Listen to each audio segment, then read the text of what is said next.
"You don't belong here. Move!" The words were sharp, but the slap that followed? Louder, harder. It echoed through Gate 17 like a gunshot. A silver badge clattered across the tile floor, spinning near the polished shoes of a stunned businessman. A few gasps rose. No one moved. Charlotte Brooks, just 11 years old, stood frozen in her neatly pressed military honor uniform. The navy jacket, gold-trimmed lapel, and the nameplate on her chest marked her as a Gold Star family representative, traveling to accept a medal on behalf of her brother, a fallen Marine. Her cheek burned. The woman who struck her, flight attendant Dana Holloway, didn't look sorry. "This isn't a costume party," Dana snapped. "First class is for real passengers." Charlotte didn't cry. She didn't yell. She bent down slowly, picked up her badge, and held it gently for a moment. Then she flipped it over, pressing her thumb against a hidden sensor. It blinked, once blue, then red. Dana rolled her eyes. "Security will be here in 2 minutes. Maybe then you'll learn. You should probably call the Department of Defense instead," Charlotte said softly. Her voice was even, measured, almost too calm for a child who'd just been hit. Within 60 seconds, the terminal lights flickered, and an overhead announcement crackled to life. "Notice, Gray Flag Protocol has been activated. Joint operations temporarily suspended at this gate." All movement stopped. In 9 airports across the country, military-linked systems triggered immediate lockdowns. Flights rerouted, boarding canceled. Charlotte stood alone, dust on her sleeve, badge back on her chest, silent. But in that silence, the balance of power had already shifted. And Dana? She had no idea what she'd just done. An hour earlier, Charlotte Brooks sat alone in the far corner of the VIP lounge at Fort Liberty Airport, legs crossed neatly at the ankle, hands folded in her lap. Her military honor uniform was crisp, the nameplate polished, the Gold Star badge pinned directly over her heart. People passed by, barely noticing her. Some glanced once and moved on. Others offered polite smiles, assuming she was part of a school program or maybe playing dress-up. A woman in heels whispered to her husband, "That must be for some parade or something." Nobody asked why she was there. Nobody asked where her parents were. But Charlotte was used to being invisible. She watched a digital clock above the terminal doors, ticking down toward the hour she'd board the flight to Washington, D.C., where she would accept the posthumous medal awarded to her brother, Corporal Adam Brooks, who died 3 months ago in Helmand. It wasn't the kind of trip you looked forward to. Charlotte wasn't a loud kid. She didn't like attention. But this flight wasn't about comfort. It was about honor. Her father told her that morning before leaving for base, "Your brother stood for something, and today, so do you." She said nothing at the time, just nodded.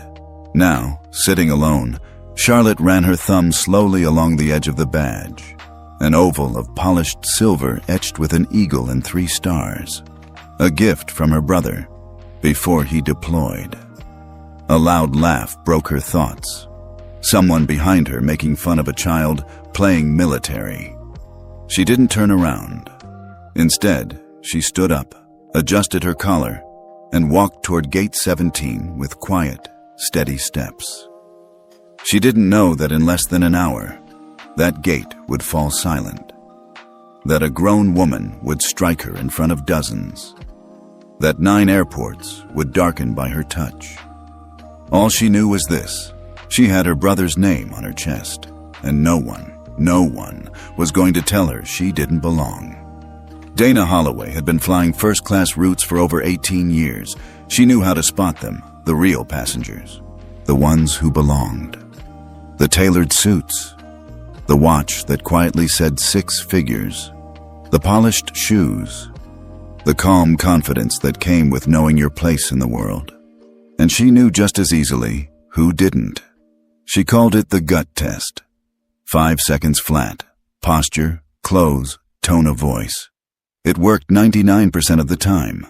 So when Dana caught sight of the small girl in a military-style outfit near the first-class line, dragging a plain navy duffel behind her and holding what looked like a prop badge. Her gut said no. Kids didn't belong up there, not unless they were attached to someone important. And this one? No parents, no fancy luggage, no VIP assistant.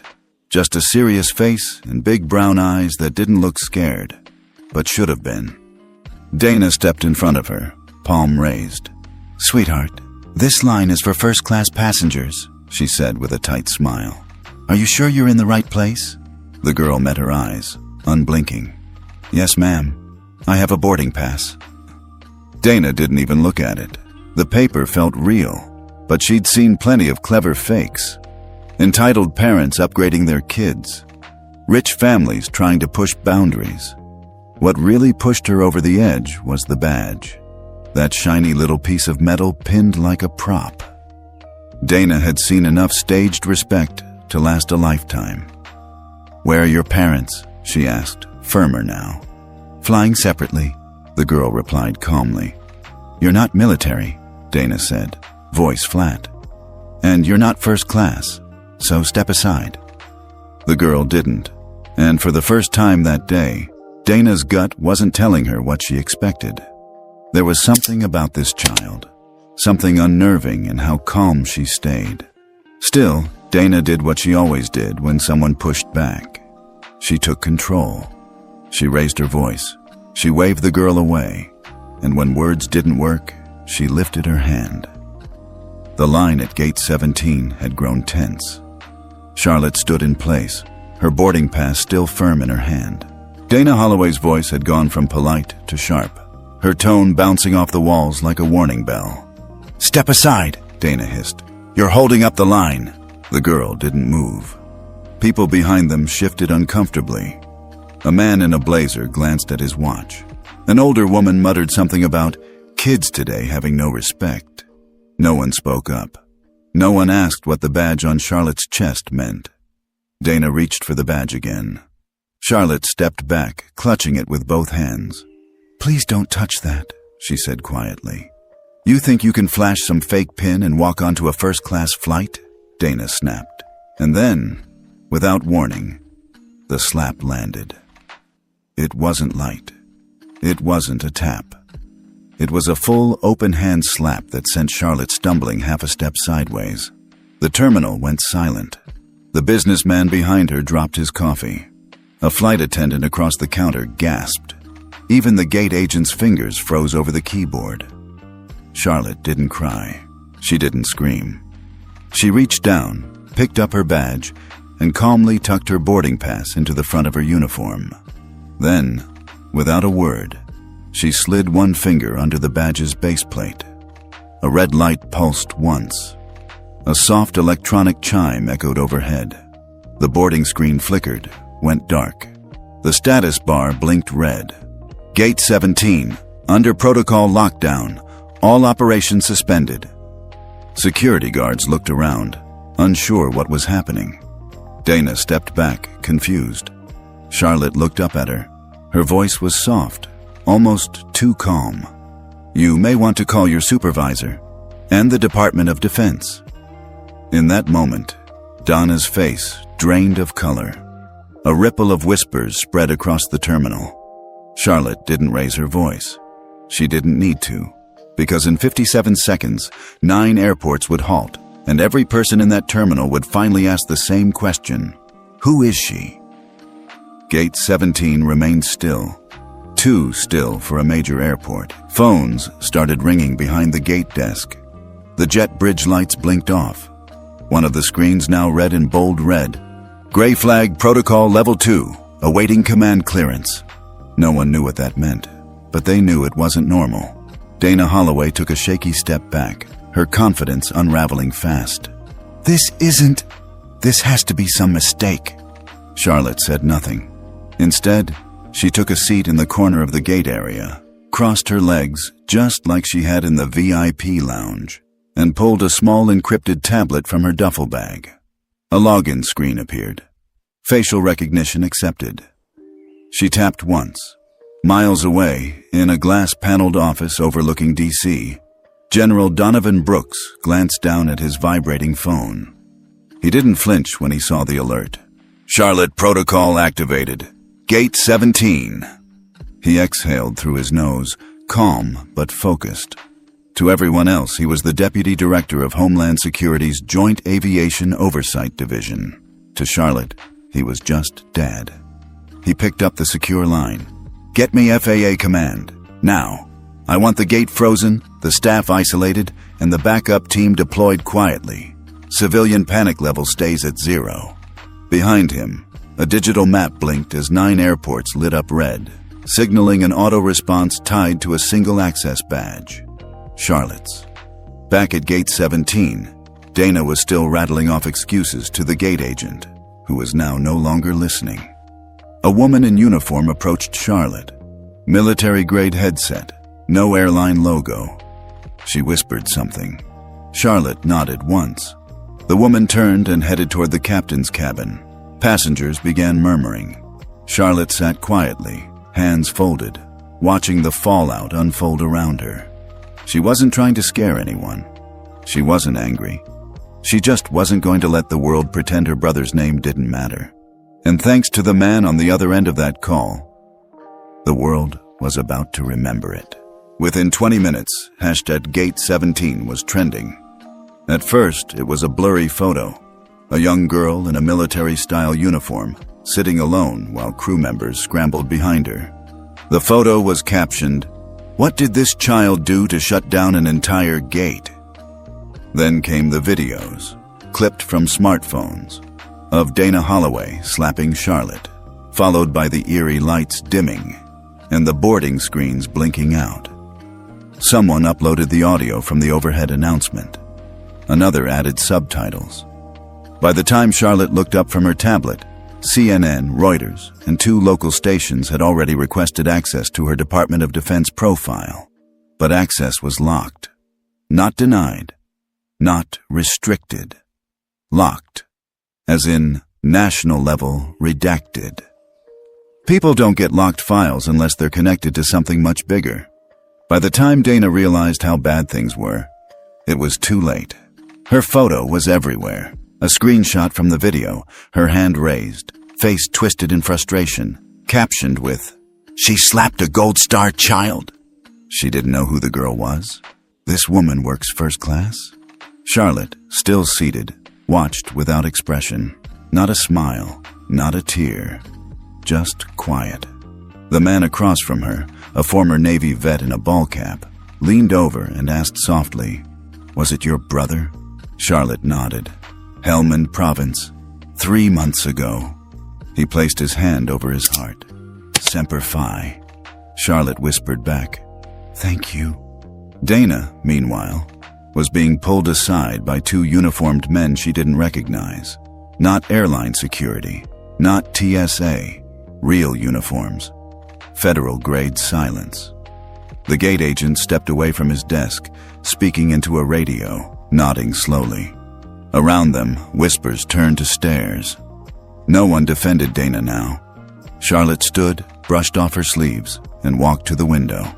She wasn't here to destroy anyone. But some lessons need to be public, especially when the whole world forgets that even the quietest passenger might carry a name worth saluting. Charlotte sat in a private security room, her small frame dwarfed by the oversized leather chair.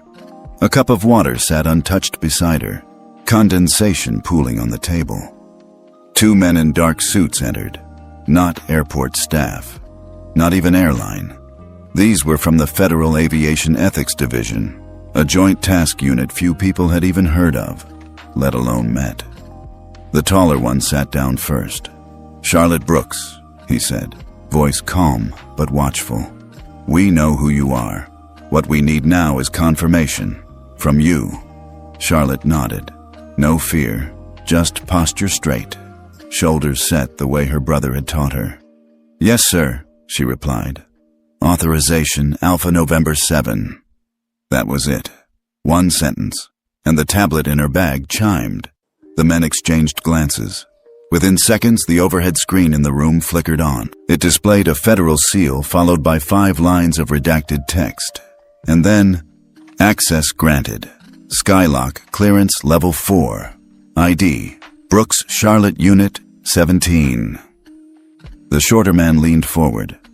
Charlotte, do you understand what activating the gray flag protocol means? She looked him square in the eye. It means 9 airports suspend operational authority until the FAA and DoD jointly review the event. And do you understand who can trigger it? Yes, myself. Or my father. Silence. Back at Gate 17, Dana was being escorted off the floor in silence. No apologies, no exit speech. The passengers had cleared the area, but not before someone projected the news coverage onto the airport wall. Her photo loomed over her exit, frozen in shame.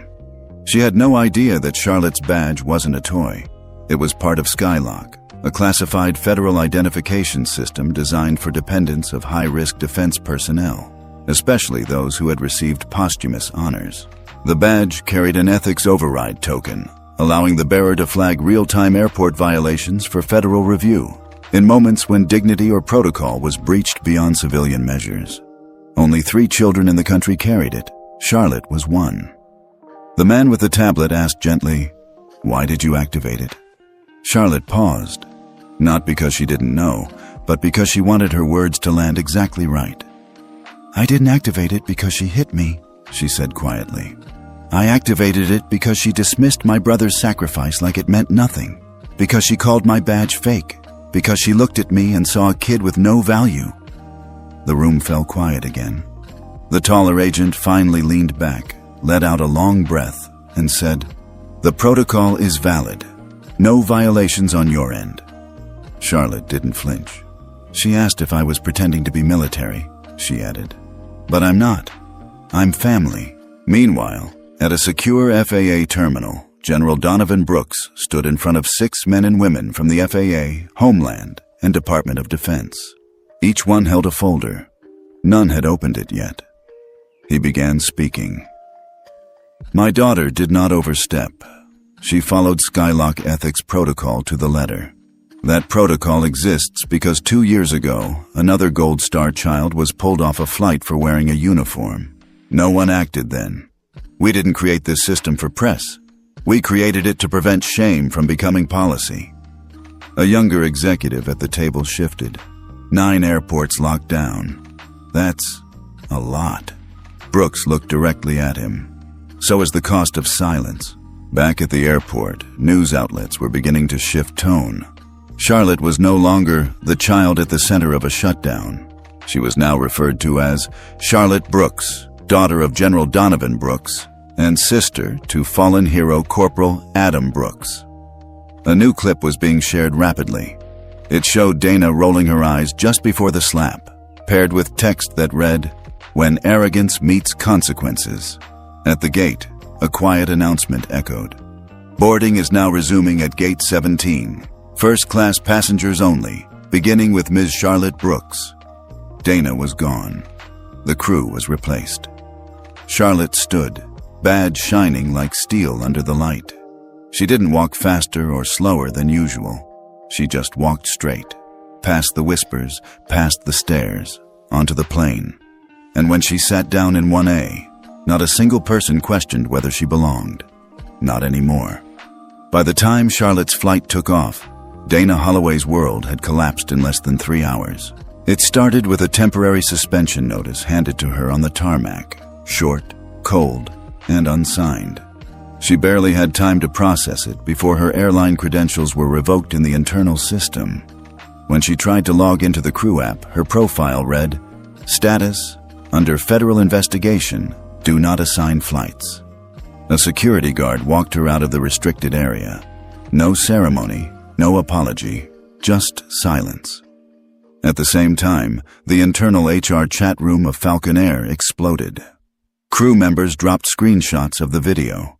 Former employees began sharing anonymous stories about Donna's tone, her attitude, and how she always acted like she owned the first-class cabin.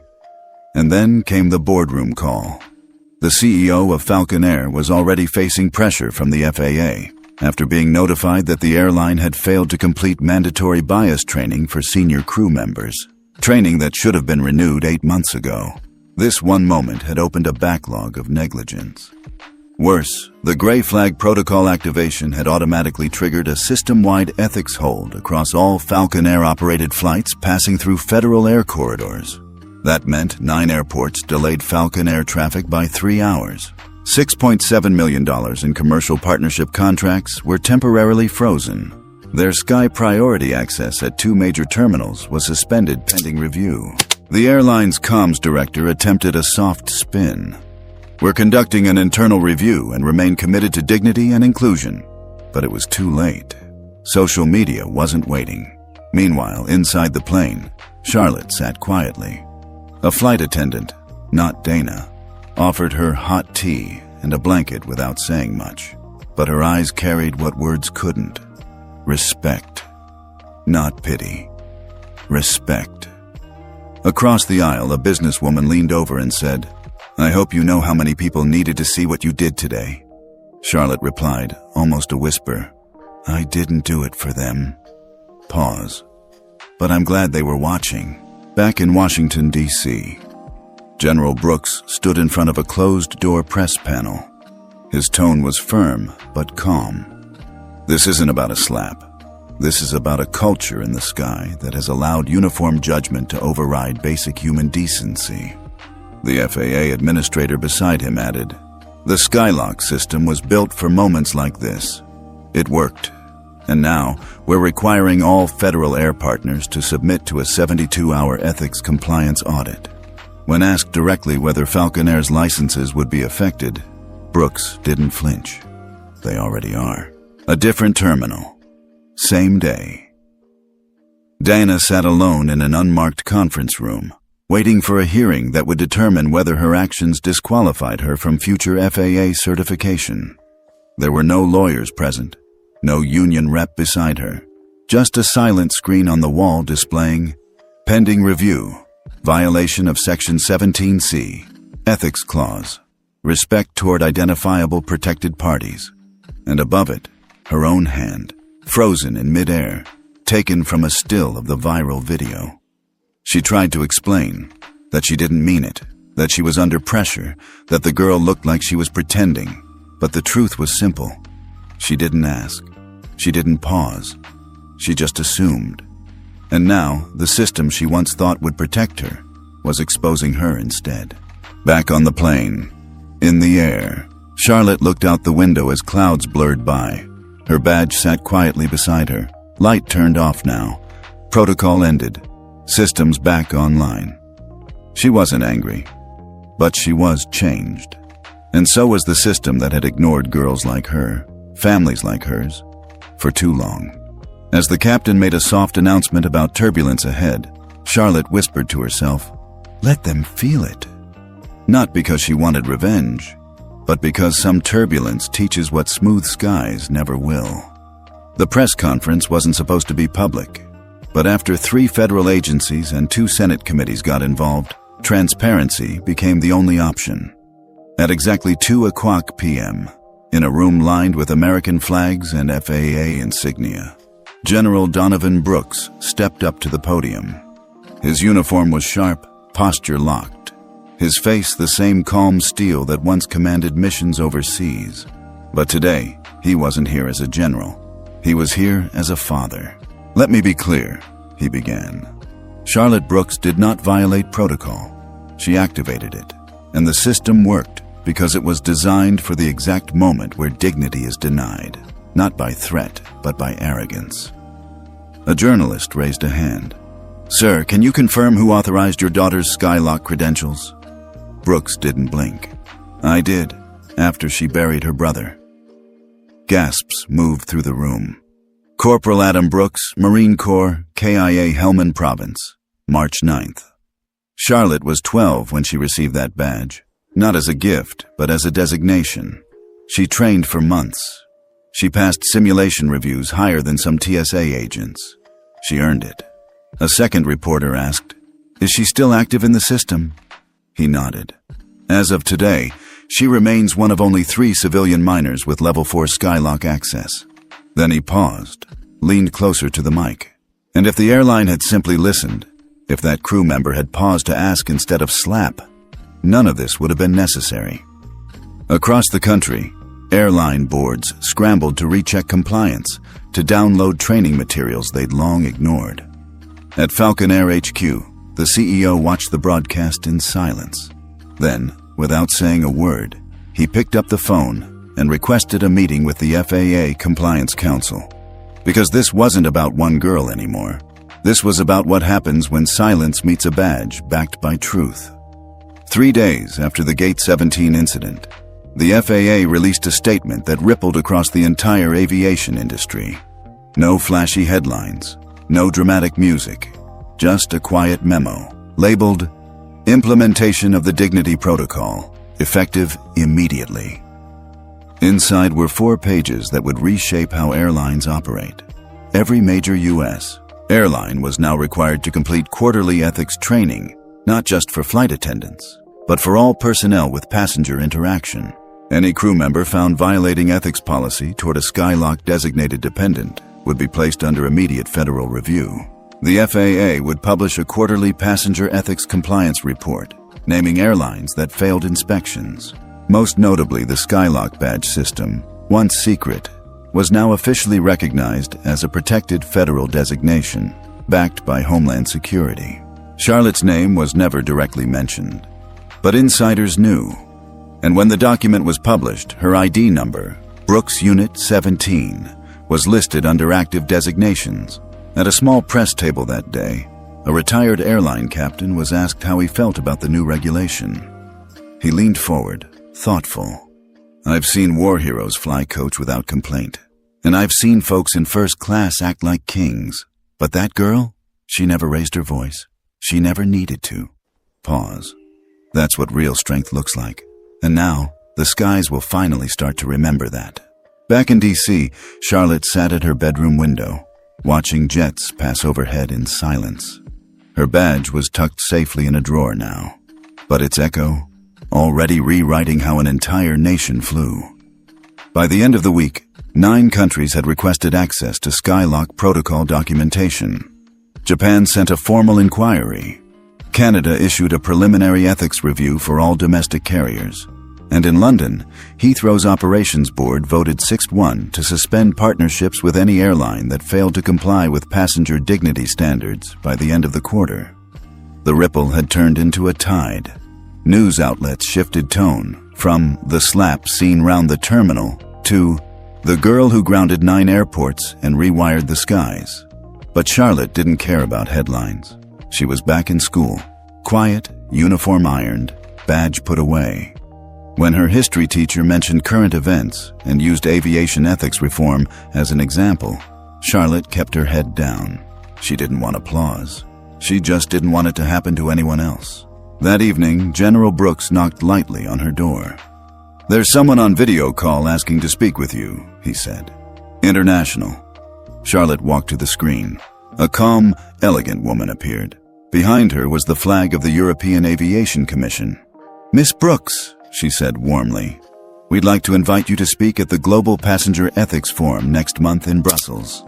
Charlotte blinked. "I'm just a kid," the woman smiled. "And yet, you reminded an entire industry what grown-ups forgot." Outside, a plane soared through the sunset sky. For the first time in years, Charlotte looked up, not with grief, but quiet pride. Some changes don't roar in with engines. They land quietly, but they stay. The ballroom at the Global Passenger Ethics Forum in Brussels was filled with delegates from over 40 countries.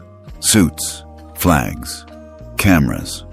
But all eyes turned as an 11-year-old girl walked onto the stage, not with a dramatic entrance, but steady steps and a quiet breath. Charlotte Brooks adjusted the microphone. She didn't look down at any notes. "You don't need a badge," she began, "to know when something's wrong." The room hushed. "What happened to me wasn't rare. That's the problem. It was normal, and sometimes normal needs to be interrupted." She paused, looked out at rows of airline executives, federal regulators, and ethics officers. "My brother taught me that silence can be dignified, but sometimes silence lets people keep getting hurt. So, I used my voice." Another pause. this time softer. And if a kid can change something with one badge and one decision, what's stopping you? A full minute of silence followed. Then, a standing ovation. Not loud, but long. 1 month later, the Passenger Ethics Accord was officially signed by 23 nations. The FAA released the Gate 17 Ethics Framework, named in quiet honor of where it all started. Dana Holloway's FAA license was permanently revoked. Falcon Air was placed under mandatory federal oversight for 2 years. And Charlotte? She returned home, back to school, back to her quiet world. Her badge stayed in a drawer now, locked, protected. She hoped she'd never need it again. But across the world, signs went up in terminals and training centers. Dignity is not optional, it's policy.